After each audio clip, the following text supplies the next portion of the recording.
প্রচণ্ড গরমে রোদ, ধুলাবালি ও দূষণ থেকে ত্বক রক্ষা করতে মধুর ব্যবহার বেশ কার্যকর। মধুতে থাকা অ্যান্টিব্যাকটেরিয়াল গুণ ত্বকের জ্বালাভাব কমায় এবং ঘামাচি ও ব্রণ দূর করে। আসুন জেনে নিই গরমে ত্বকের উজ্জ্বলতা বাড়াবে মধুর যেসব ফেস প্যাক। কফি মধুর প্যাক 2 চামচ চিনি, কফি ও মধু মিশিয়ে ত্বকে মাসাজ করুন।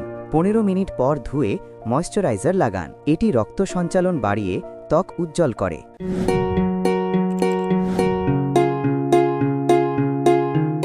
মধু বেকিং সোডা আধ চামচ মধু, আধ চামচ হলুদ এবং আধ চামচ বেকিং সোডা একসঙ্গে মিশিয়ে মুখে লাগান।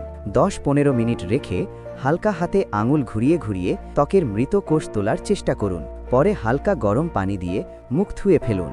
মধুর সঙ্গে গুড় ত্বকের উজ্জ্বলতা বাড়াতে গুড় খুব উপযোগী, তবে ত্বকে সরাসরি গুড় লাগানো ঠিক নয়। ফেস প্যাক বানাতে 2 চামচ করে গুড়, মধু এবং টক দই একটি পাত্রে মিশিয়ে নিন। মুখে লাগিয়ে রাখুন অন্তত 15 মিনিট। পরে হালকা গরম পানি দিয়ে ধুয়ে নিন। মধু অ্যালোভেরা জেল 1 চামচ মধুর সাথে অ্যালোভেরা জেল মিশিয়ে মুখ, ঘাড় বা কালচে স্থানে 10-15 মিনিট লাগিয়ে রাখুন। ঠান্ডা পানি দিয়ে ধুয়ে পুনরায় অ্যালোভেরা জেল বা ময়শ্চারাইজার দিয়ে মাসাজ করুন।